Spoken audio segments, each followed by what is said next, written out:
नमस्कार दोस्तों, स्वागत है आप सबका हमारे हिंदी ज्ञान बोध चैनल पर। दोस्तों, हम 2000 प्रश्नोत्तरी की सीरीज़ कर रहे थे, तो अब तक हमने 1350 प्रश्नों के ऊपर मॉक टेस्ट लगा लिया था। अगर आपने वो मॉक टेस्ट नहीं लगाया है तो लगा सकते हैं, अलग से प्लेलिस्ट बना रखी है। तो आज हम 351 से 400 यानी आज भी 50 प्रश्न के ऊपर मॉक टेस्ट करेंगे। तो चलिए ज़्यादा समय बर्बाद न करते हुए आज का मॉक टेस्ट शुरू करते हैं। और आज के जो प्रश्न लिए हैं मैंने, काव्य शास्त्र के ऊपर आज के प्रश्न हैं, 50 प्रश्न हैं। तो आज आप इन प्रश्नों को लगाकर अपनी तैयारी को परखिएगा और देखिए कि आपके कितने प्रश्न सही हो रहे हैं। प्रश्न है, शब्दार्थो साहित्यो काव्यम, शब्द और अर्थ से युक्त रचना ही काव्य है, किस आचार्य की परिभाषा है। ये 4 विकल्प दे रखे हैं, आप विकल्प को खुद से पढ़ के इसका उत्तर बताइए, मैं विकल्प नहीं पढ़ूंगी। तो ये परिभाषा किसकी है, सभी को पता होगा ये परिभाषा किसकी है। तो ये भामा की है, विकल्प सी इसका सही उत्तर होगा। अगला प्रश्न है, ये सारे जो प्रश्न मैंने लिए हैं ये स्टैटिक पोर्शन है, आपको इनको याद करना ही पड़ेगा। किस कवि ने कौन सी परिभाषा दी है, किस कवि की कौन से कथन है, ये तो आपको याद करने ही पड़ेंगे, इसका कोई हल नहीं है। तो इस प्रश्न का उत्तर बताइए, निम्नलिखित में से दंडी की काव्य की परिभाषा कौन सी है। ये 4 विकल्प दे रखे हैं, देख के इसका सही उत्तर बताइए। दंडी की काव्य की परिभाषा कौन सी है, जल्दी बताइए इस प्रश्न का उत्तर सही। तो दंडी के काव्य की परिभाषा है इष्टार्थ व्याच्छिन्न पदावली, विकल्प सी इसका सही उत्तर होगा। अगला प्रश्न है, दोष रहित गुणों और अलंकारों से युक्त शब्दार्थ ही काव्य है, काव्य की यह परिभाषा किसने दी। अब इस प्रश्न का उत्तर बताइए। आज के प्रश्न कैसे लगे मुझे कमेंट सेशन में कमेंट करके ज़रूर बताइएगा और अपने मार्क्स भी बताइएगा कि आज के 50 प्रश्न में से आपके कितने प्रश्न सही हुए। तो इस प्रश्न का उत्तर है, ये जो परिभाषा है ये मम्मट की है, विकल्प ए इसका सही उत्तर होगा। अगला प्रश्न है, जिस प्रकार आत्मा की मुक्त अवस्था ज्ञान दशा कहलाती है, उसी प्रकार हृदय की मुक्त अवस्था, यहाँ पे डैश दिया हुआ है, इसको आपने भरना है, रिक्त स्थान है ये, इसको आपने भरना है। हृदय की इस मुक्ति की साधना के लिए मनुष्य की वाणी जो शब्द विधान करती आई है उसे कविता कहते हैं। इस कथन में रिक्त स्थान की पूर्ति नीचे दिए गए शब्दों से कीजिए। ये 4 विकल्प दिए हुए हैं, इन शब्दों में से बताइए इस रिक्त स्थान में कौन सा शब्द आएगा।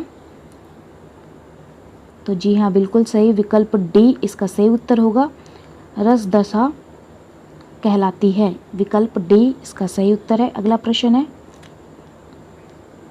निम्नलिखित में से कौन सा आचार्य अलंकार को काव्य की आत्मा नहीं मानता है।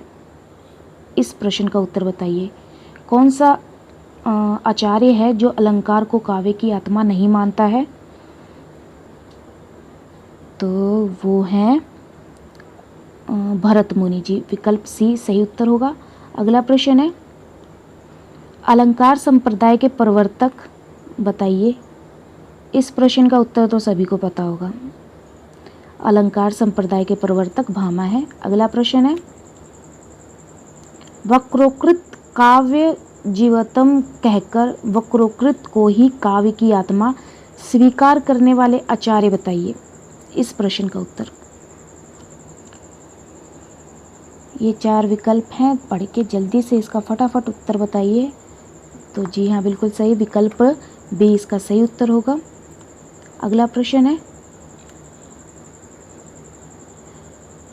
प्रबंध काव्य के कितने भेद हैं।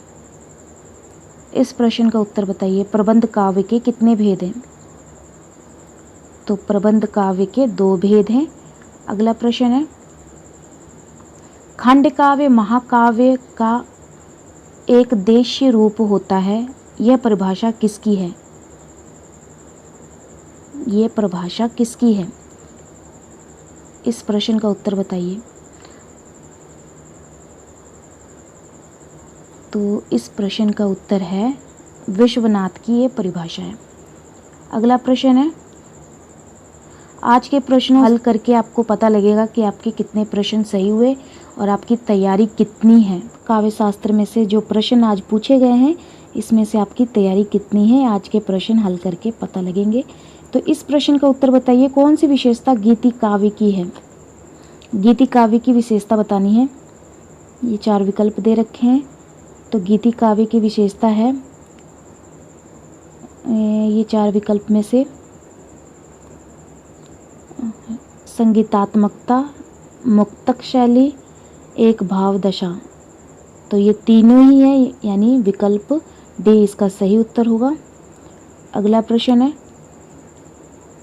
इनमें से तो रस के ऐसे छींटे पड़ते हैं जिनसे हृदय कालिका थोड़ी देर के लिए खिल उठती है। रामचंद्र शुक्ल का यह कथन किस संदर्भ में है? अब इस प्रश्न का उत्तर बताइए। इस प्रश्न का उत्तर है रामचंद्र शुक्ल का यह कथन मुक्तक काव्य के संदर्भ में है। विकल्प ए सही उत्तर होगा। अगला प्रश्न है, प्रबंध काव्य को एक विस्तृत वनस्थली और मुक्तक को एक चुना हुआ गुलदस्ता किसने कहा है? इस प्रश्न का उत्तर तो सभी को पता होगा। जी हाँ, रामचंद्र शुक्ल जी ने कहा है। अगला प्रश्न है, साहित्यकार का काम केवल पाठकों का मन बहलाना नहीं है। प्रेमचंद्र की इस उक्ति में काव्य के किस प्रयोजन का संकेत किया गया है? इस प्रश्न का उत्तर बताइए। साहित्यकार का काम केवल पाठकों का मन बहलाना नहीं है। प्रेमचंद की इस उक्ति में काव्य के किस प्रयोजन का संकेत किया गया है? तो ये किया है कला जीवन के लिए। विकल्प सी सही उत्तर होगा। अगला प्रश्न है, मानते हैं जो कला को कला के अर्थ ही स्वार्थनी करते कला को व्यर्थ ही, यह पंक्ति किसकी है? इस प्रश्न का उत्तर बताइए। तो ये पंक्ति है मैथिली शरण गुप्त की। विकल्प ए सही उत्तर होगा। अगला प्रश्न है, केवल कविता के लिए कविता करना तमाशा है, यह कथन किस लेखक का है? इस प्रश्न का उत्तर बताइए। केवल कविता के लिए कविता करना तमाशा है, यह कथन किसका है? तो ये कथन है महावीर प्रसाद द्विवेदी जी का। विकल्प डी सही उत्तर होगा। अगला प्रश्न है, आचार्य शुक्ल ने रस से संबंधित किस सिद्धांत की स्थापना की? इस प्रश्न का उत्तर बताइए। आचार्य शंकुक ने रस से संबंधित किस सिद्धांत की स्थापना की?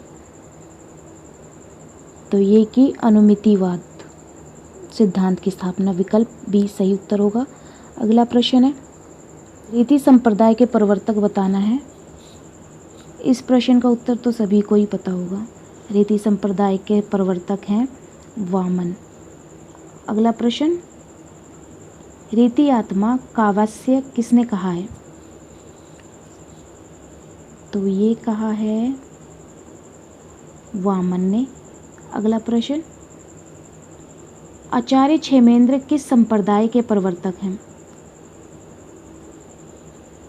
तो ये हैं औचित्य संप्रदाय के। विकल्प बी सही उत्तर होगा। अगला प्रश्न, मुख्य रूप से काव्य के कितने गुण माने गए हैं? इस प्रश्न का उत्तर बताइए। मुख्य रूप से काव्य के कितने गुण माने गए हैं? तो ये माने हैं 3। अगला प्रश्न, निम्नलिखित में से कौन सा गुण काव्य का नहीं है, काव्य गुण नहीं है? बताइए इस प्रश्न का उत्तर, ये 4 विकल्प में से छांट के। तो इन चारों में से जो काव्य गुण नहीं है वो है प्रसाद। विकल्प सी इसका सही उत्तर होगा। अगला प्रश्न है, बिंब किसे कहते हैं? इस प्रश्न का उत्तर बताइए। बिंब, ये 4 विकल्प हैं, पढ़ के इसका उत्तर बताइए। बिंब कहते हैं किसी अमूर्त के भाव चित्र को। विकल्प बी सही उत्तर होगा। अगला प्रश्न है, यश तथा धन की प्राप्ति को काव्य का प्रयोजन बताने वाले आचार्य बताइए। यश तथा धन की प्राप्ति को काव्य का प्रयोजन बताने वाले आचार्य हैं। इन चारों विकल्प में से जो सही उत्तर होगा, यश और धन की प्राप्ति के लिए काव्य का प्रयोजन बताने वाले आचार्य हैं मम्मट। विकल्प ए सही उत्तर होगा। अगला प्रश्न है, कविता का अंतिम लक्ष्य जगत के मार्मिक पक्षों का प्रत्यक्षीकरण है। काव्य प्रयोजन के संदर्भ में यह कथन किसका है? इस प्रश्न का उत्तर बताइए। तो ये कथन है रामचंद्र शुक्ल का। विकल्प डी सही उत्तर होगा। अगला प्रश्न है, आत्म अभिव्यक्ति को काव्य का मुख्य प्रयोजन किसने माना? आत्म अभिव्यक्ति को काव्य का मुख्य प्रयोजन माना है डॉक्टर नागेंद्र ने माना है मुख्य प्रयोजन काव्य का। अगला प्रश्न है, किरीति भनिति भूति भली सोए, सुरसरी सम सब कहाँ हित होए। उक्ति में तुलसीदास ने कौन से काव्य प्रयोजन स्पष्ट किया है? ये चार विकल्प हैं, देख के बताइए।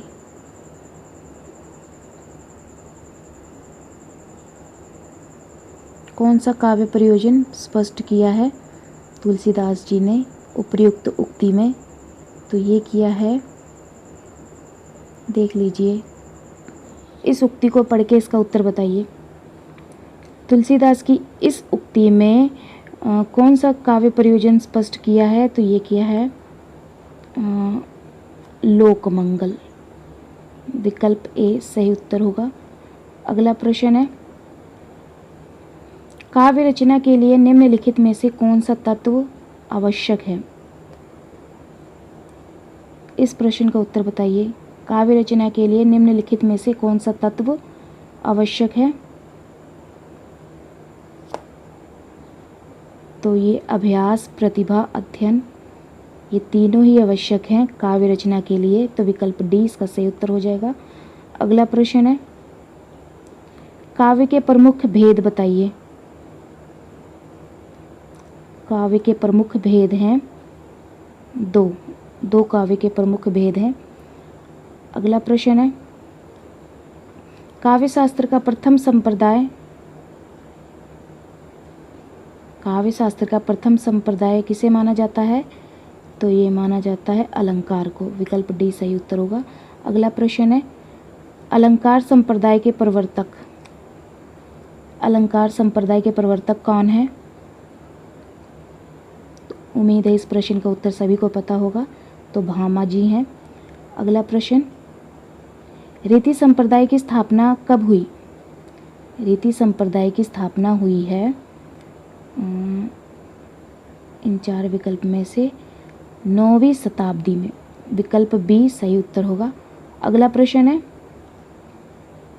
हिंदी में आधुनिक काल में रस संप्रदाय के प्रबल समर्थक कौन हैं?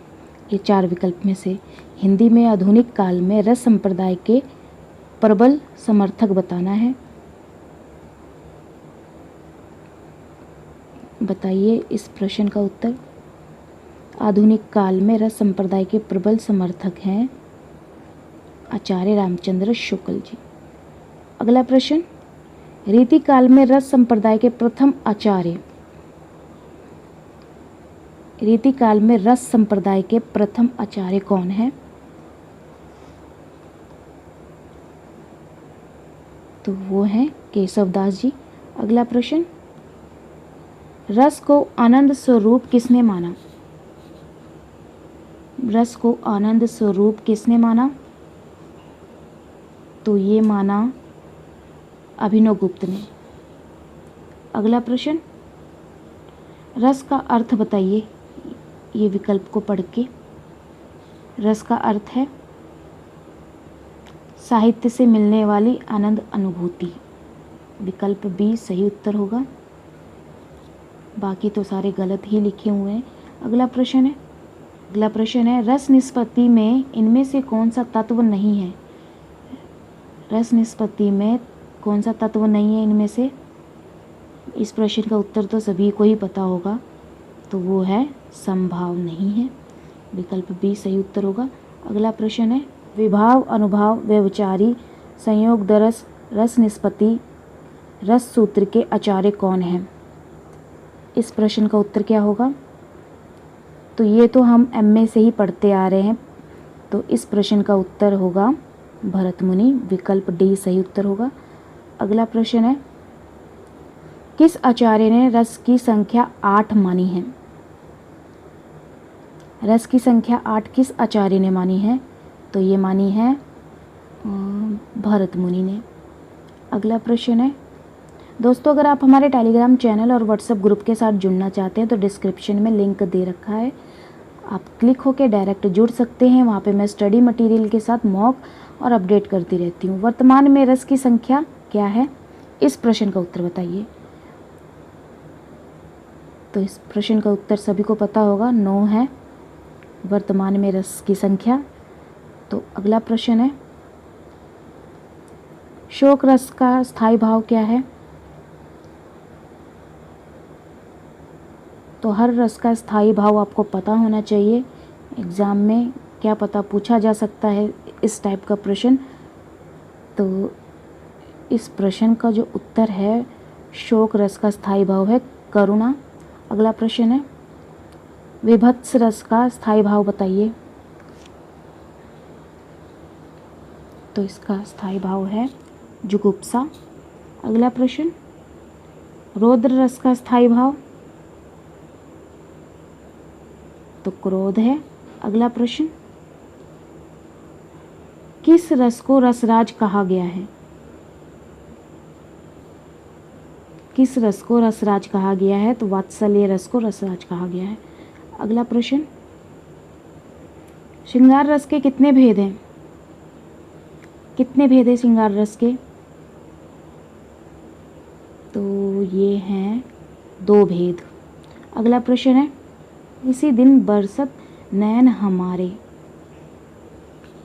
इस पंक्ति में कौन सा रस का प्रयोग हुआ है? ये आपने बताना है।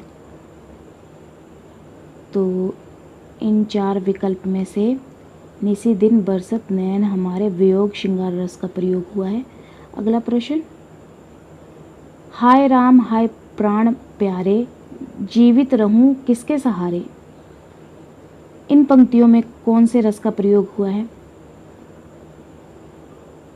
तो इन पंक्तियों में जो रस का प्रयोग हुआ है वो करुणा रस का प्रयोग हुआ है। अगला प्रश्न है, श्रृंगार रस का स्थायी भाव क्या है? श्रृंगार रस का स्थायी भाव बताना है। तो वो है रति। श्रृंगार रस का स्थायी भाव रति है। अगला प्रश्न, मैं तो चंद्र खिलौना ले हो, इन पंक्ति में कौन से रस का प्रयोग हुआ है? तो इसमें मैं तो चंद्र खिलौना ले हो, इसमें वात्सल्य रस का प्रयोग हुआ है। विकल्प ए सही उत्तर होगा। अगला प्रश्न है, सर्वश्रेष्ठ रस किसे माना जाता है? सर्वश्रेष्ठ रस माना जाता है श्रृंगार रस को। अगला प्रश्न, मन रे तन कागज का पुतला, लागे बूंद विंसी जय छिन में गर्व करे क्यों इतना, इन पंक्तियों में किस रस का प्रयोग हुआ है? तो इन पंक्तियों में जो रस का प्रयोग हुआ है वो है मन रे तन कागज का पुतला, लागे बूंद विंसी जय छिन में गर्व करे क्यों इतना, तो इसमें शांत रस का प्रयोग हुआ है। विकल्प डी सही उत्तर होगा। तो ये थे आज के 50 प्रश्न काव्य शास्त्र के ऊपर। आज का वीडियो लेक्चर कैसा लगा मुझे कमेंट सेक्शन में कमेंट करके ज़रूर बताइएगा। क्या मुझे आगे भी इसी तरह काव्य शास्त्र के ऊपर प्रश्न लेकर आने चाहिए कि नहीं, ये भी कमेंट करिएगा और वीडियो को एक लाइक कर दीजिएगा। तो चलिए फिर मिलते हैं एक नई वीडियो में एक नए टॉपिक के साथ। धन्यवाद।